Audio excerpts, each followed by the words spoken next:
नमस्कार। अभी आपने कक्षा 7 के पाठ 9 का अभी आज पाठ 10वां है।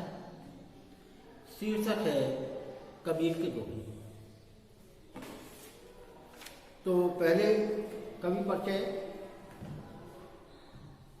कबीर दास जी का जन्म एक विधवा ब्राह्मण के गर्भ से हुआ। लोक लाज के डर से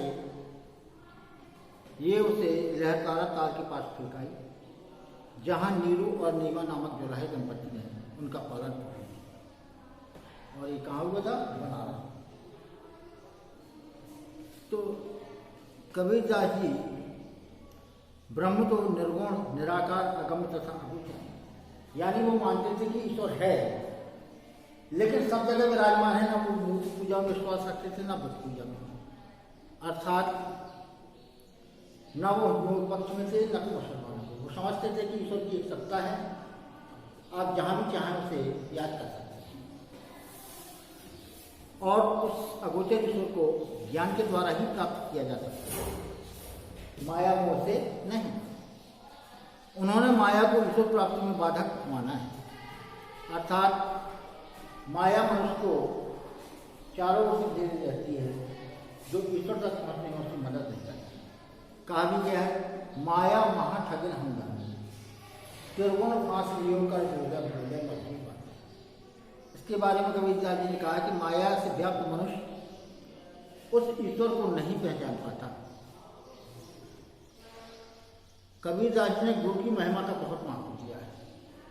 अर्थात गुरु सर्वश्रेष्ठ है। कहा भी गया है, गुरु गोविंद दो खड़े काके लागू पाए, बलिहारी गुरु आपनो गोविंद गुरु। अर्थात गुरु और ईश्वर दोनों खड़े हैं, मैं किसके पैर पहले पकड़ूं? तो कबीरदास जी कहते हैं कि गुरु के पैर पकड़ना चाहिए, क्योंकि उसी ने हमें ईश्वर तक पहुंचने का मार्ग बताया। यदि वो रास्ता न बताता तो हम उस ईश्वर को प्राप्त नहीं।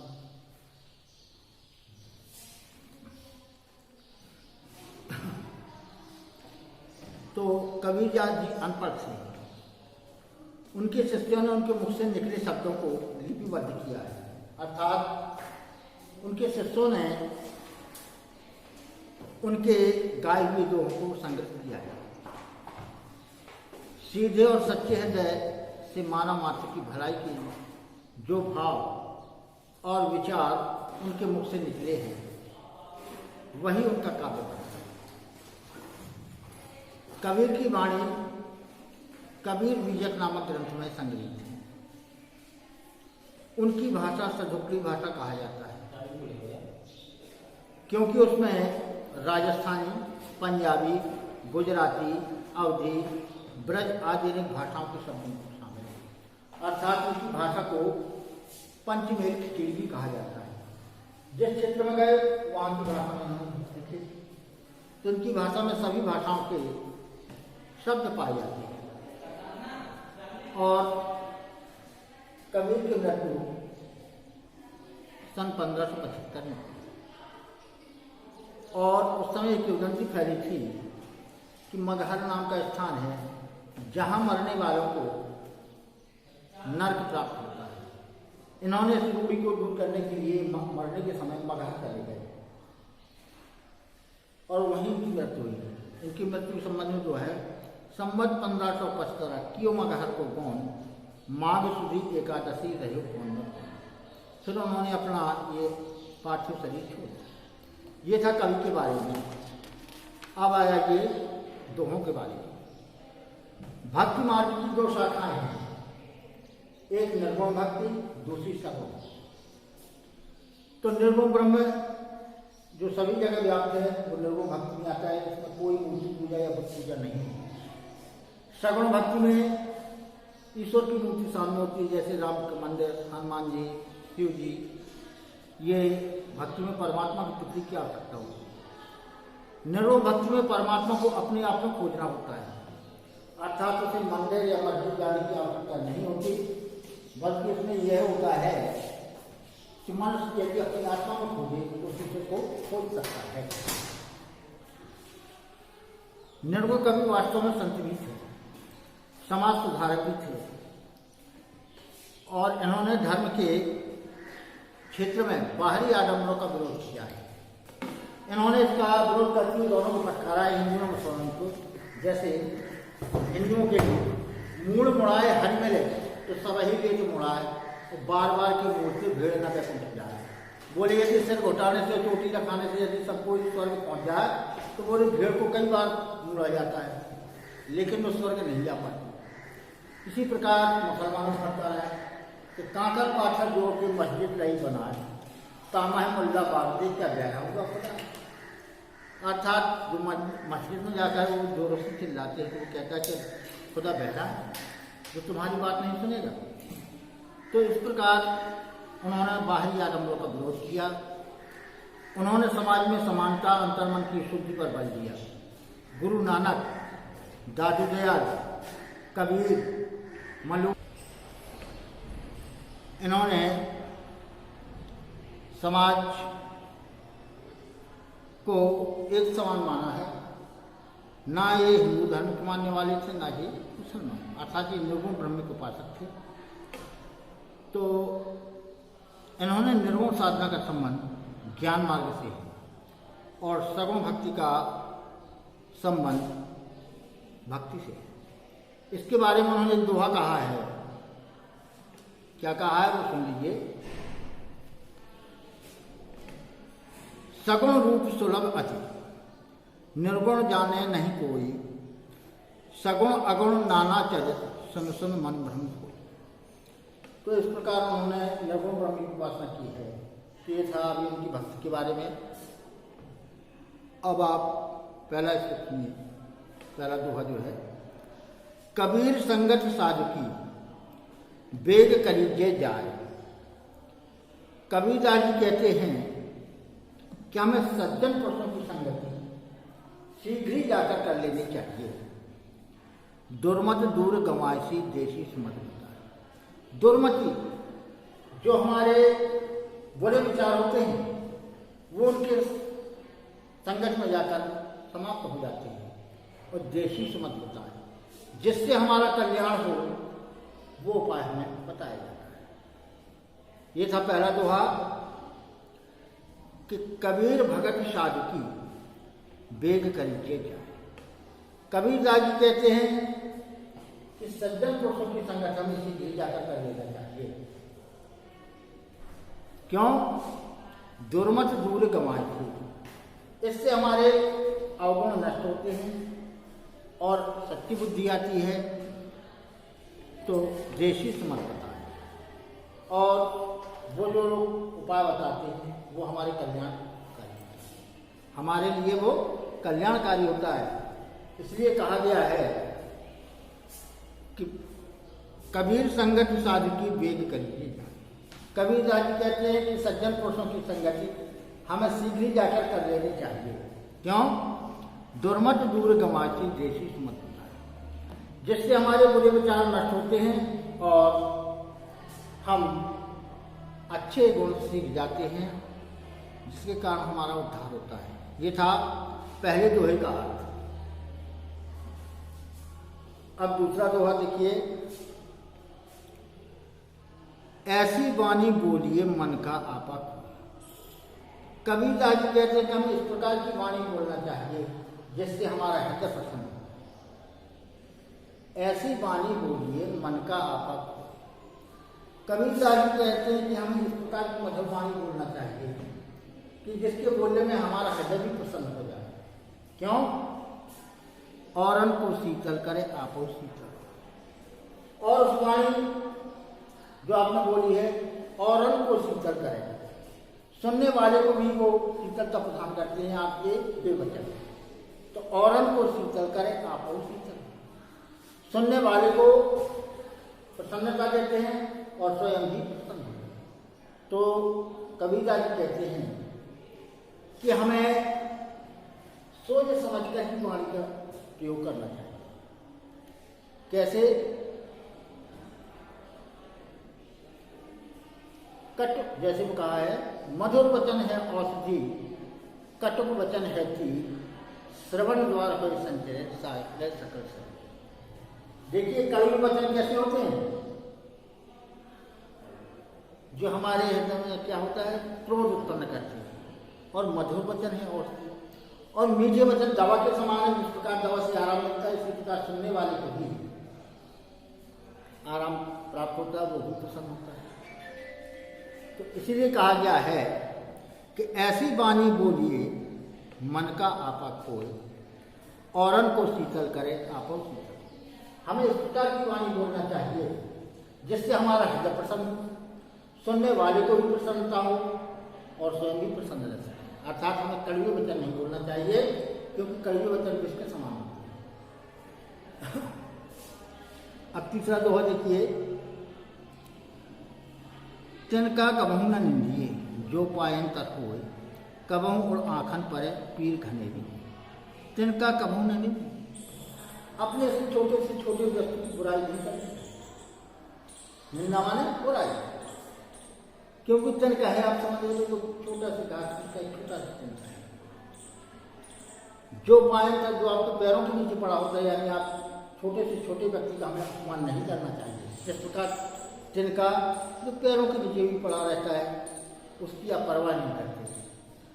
तो इस कहने का तात्पर्य यह है कि हमें इस समाज में छोटे से छोटे वर्ग के लोगों को निम्न नहीं समझना चाहिए। क्यों?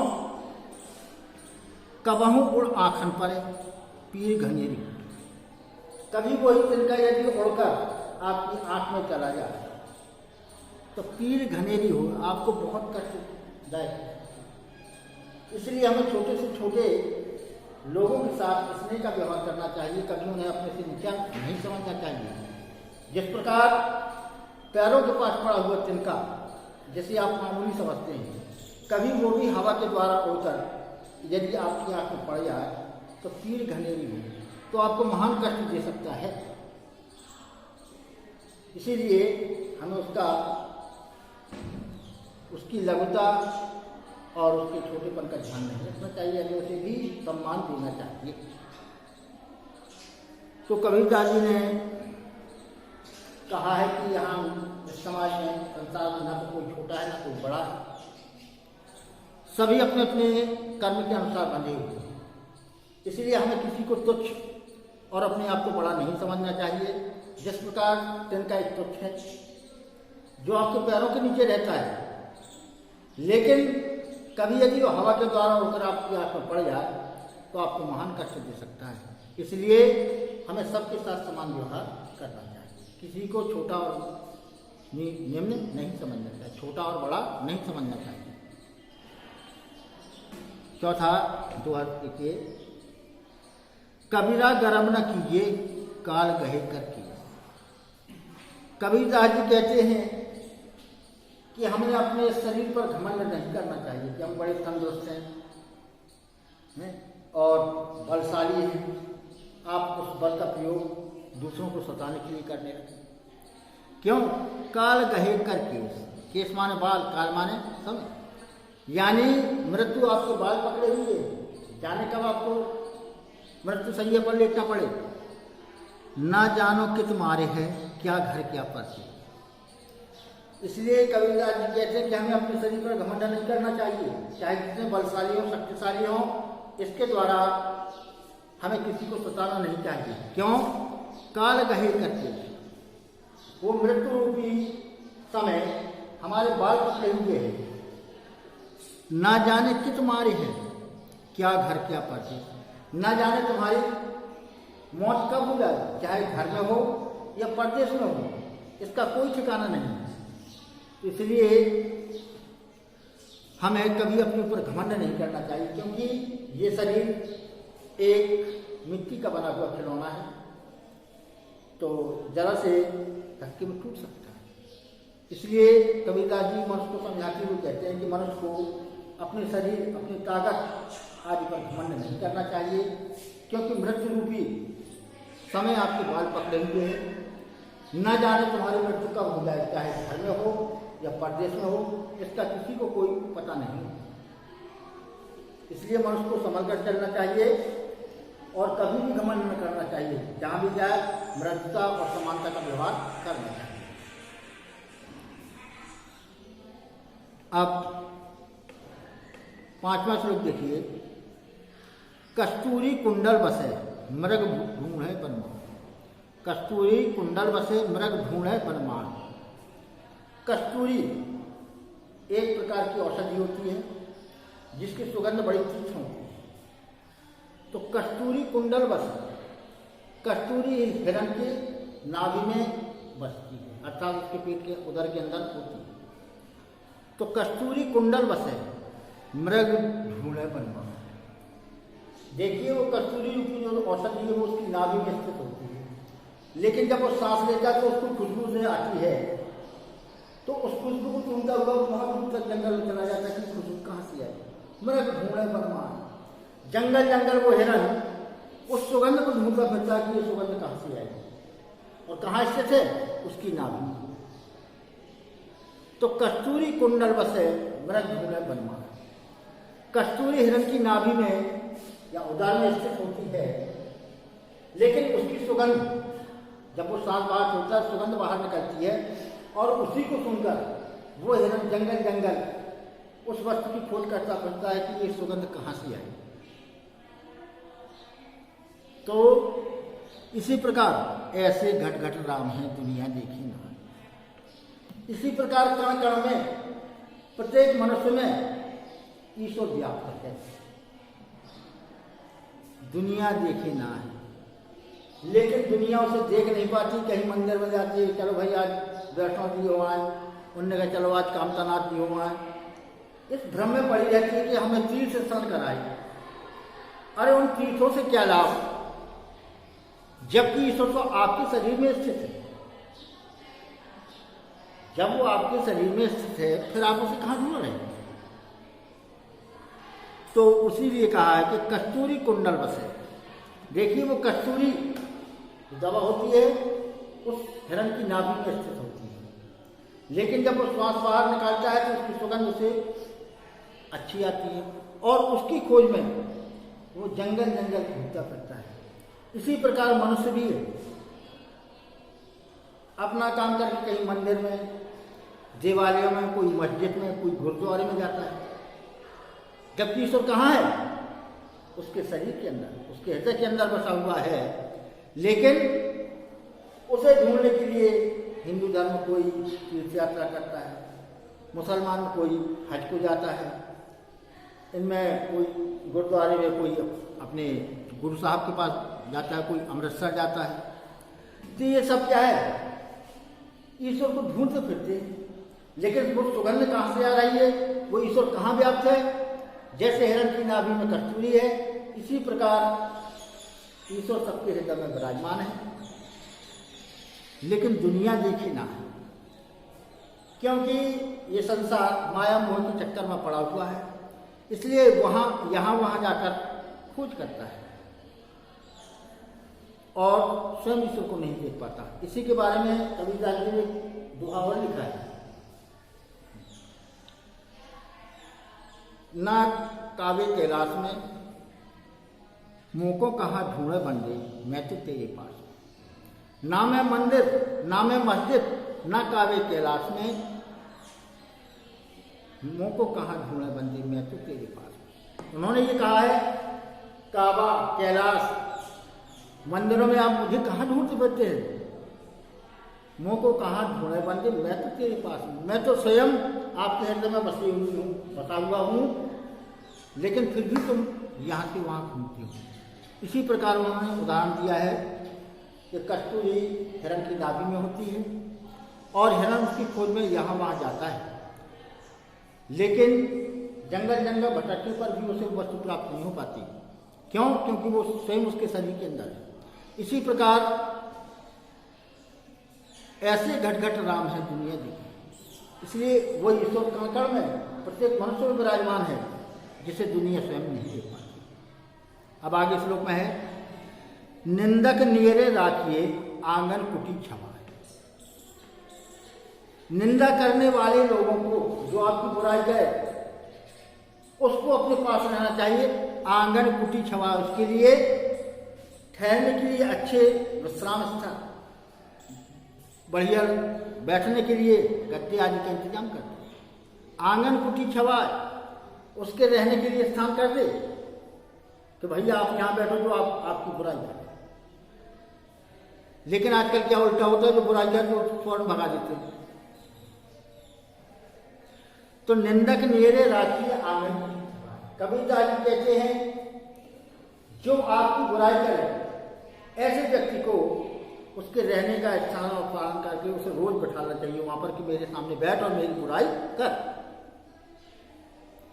उस बुराई करने से क्या होगा? बिन पानी साबुन बिना निर्मल करे। जैसे हम कपड़े को धोने के लिए पानी और साबुन का प्रयोग करते हैं, तब हमारा जो मैला कपड़ा होता है साफ हो जाता है। लेकिन ऐसे बुराई करने वाले जो हमारी बुराई करें, निंदा करें, ऐसे में उसको बैठाने से क्या होगा? निर्मल करे स्वभाव। आपका मन पवित्र कर देगा, बताएगा कि आप ऐसा पढ़ाते हैं, आपकी ये गलती है, आप ऐसा काम करते हैं, ये गलती है।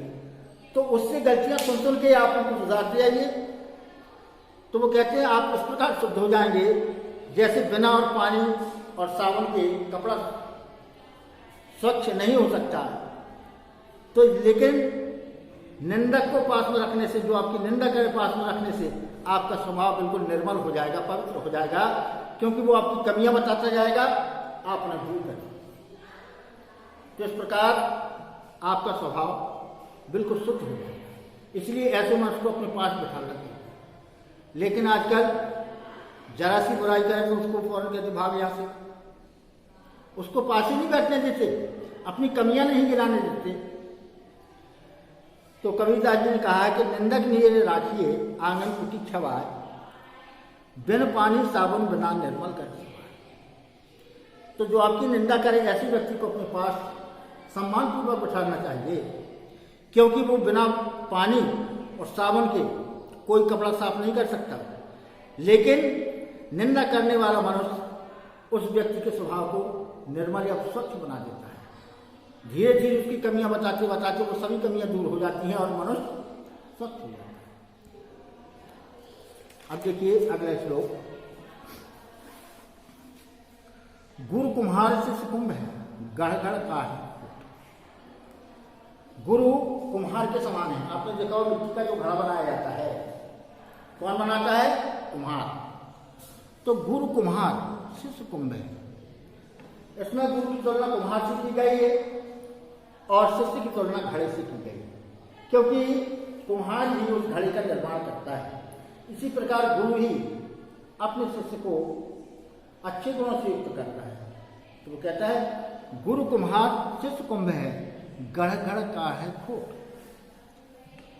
जिस प्रकार घड़े में कहाँ ऊंचा है, कहाँ नीचा है, कहाँ पतला हो रहा है, तो उसको वो दूर करता जाता है। इसी प्रकार गुरु भी अपने शिष्य की जो जो कमियां होती हैं उन्हें धीरे धीरे बताकर ठीक करता जाता है, अर्थात अपने गुरु अपने शिष्य को शुद्ध बना देता है। कैसे? अंतर हाथ सहारते, बाहर बाहर। अंदर से कुम्हार उस घड़े को सहारा देता है और बाहर से उसको थाप मारता है, जिसके कारण उसकी जो कमियां हैं वो दूर हो जाए, एक सा घड़ा बन जाए। तो अंतर हाथ सहारते, बाहर बाहर से। वो अंदर से सहारा देता है, केवल बाहर से ठीक करने के लिए उसको चोट पहुंचाता है। इसी प्रकार गुरु अपने शिष्य को पीटता इसलिए कि उसकी कमियों को दूर करने के। लेकिन आज के शिष्य क्या समझते हैं? गुरु ने हमारा तो कैसा है, चलो हम बाहर आके देखें, बताइए ये रह गया। पहले क्या था?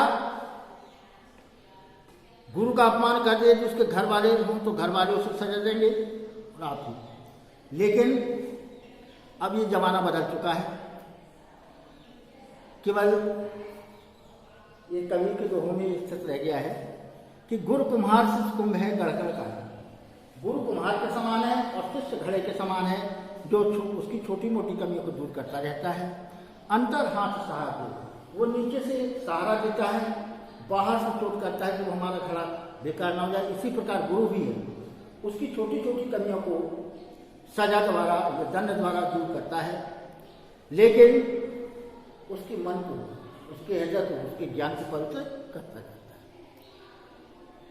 तो ये था गुरु और शिष्य का परिचय। अब अंतिम श्लोक है, जो अंतिम दोहा कहा गया है, वो देख लीजिए। गोधन गजधन बाजधन, गोधन गजधन बाजधन और रतन धन का, जब आवे संतोष धन सब धन। गोधन माने गायों का धन। पहले तक थी भैया नन्ना बाबा के यहाँ 1.25 लाख गाय, उतना ही रहीस माने जाते थे जितने उनके पास गाय होती थी। तो वो कहते हैं गोधन गायों का धन, गजधन हाथियों का धन। ये होता था राजाओं के पास, तो भाई उस सेना में 500 हाथी है, तो वो राजा प्रतापी होगा, तो कहलाते गजधन। बाजधन, बाज माने घोड़ा। जिस राजा के सेना में अधिक हाथी और घोड़े होंगे वो राजा महान माना जाता था, और जिसके यहाँ अधिक गाय होंगी वो उस समय रईस माना जाता था। तो वो कहते हैं गोधन गजधन बाजधन और रतन धन का। तो चाहे गायों का धन, हाथियों का धन, घोड़ों का धन हो, अथवा रत्नों का भंडार से क्यों न प्राप्त कर दिया जाए। किसी मनुष्य को चाहे गायों का धन हो, हाथियों का धन हो, घोड़ों का धन हो, या रत्नों की खानों से प्रदान कर दी जाए, तो लेकिन उसे संतोष नहीं होता। वो चाहता है 1.25 लाख है, कुछ और गाय बढ़ रत्न उनके पास हजारों रखे, लेकिन तो कहते थोड़ी सी और आ जा तो मैं ज़्यादा प्रतापी हो जाऊंगा। जबकि इनसे उन्हें संतोष प्राप्त नहीं होता। इनसे क्या है, तृष्णा बढ़ती है, उसके मन की इच्छा बढ़ती है कि मैं कुछ और अधिक प्राप्त कर दूं। अर्थात इनसे उनका मन संतुष्ट नहीं होता। इन धनों को प्राप्त करने से उसकी लालसा और भी बढ़ जाती है कि थोड़ा सी और रत्न हो जाए तो मैं काफी शक्तिशाली या प्रतापी राजा कहलाने लगूंगा। तो उन्हें इतना धन होने पर भी उनका मन संतुष्ट नहीं होता। तो जब आवे संतोष धन सब धन। कबीरदास जी कहते हैं जब तक मनुष्य के पास संतुष्ट होने का धन प्राप्त नहीं होता, अर्थात जितना है उसी में प्रसन्न रहकर गुजारा करना, ये संतोष धन है। आज मेरे पास 2 रोटी तो 2 खाकर ही पेट भरकर प्रसन्न रहना है, ये संतोष है। तो जब आवे संतोष धन सब धन। जिस मनुष्य के पास संतुष्ट होने का धन है, संतुष्ट होने का गुण है कि मेरे पास ईश्वर ने जितना दिया है उसी से मैं सुखी हूं और मेरा परिवार चल रहा है, मुझे इससे ज्यादा कुछ नहीं चाहिए। क्यों? क्योंकि ईश्वर को जो देना होगा वो देगा। तो वो कहते हैं जब आवे संतोष, जब मनुष्य के पास संतुष्ट होने का गुण आ जाता है, सब धन धूल। तो ये संपूर्ण धन मिट्टी के ढेले के समान, धूल के कण के समान दिखाई देने लगते हैं। अर्थात वो सोचता है ईश्वर ने मुझे जितना दिया है उसी में मैं सुखी हूं और प्रसन्न हूं। जब ये गुण जिस मनुष्य के पास आता है उसके सामने रत्नों की खान, हाथियों का, घोड़ों का धन सब मिट्टी के ढेले के समान है। अर्थात वो जितना है उसी में सुखी हो जाता है। तो अभी आपने कबीरदास जी की दोहे सुनी, इसमें जो समझ में ना आया हो तो कृपया प्रस्तुत करें, फिर मैं पुनः बताऊंगा। धन्यवाद।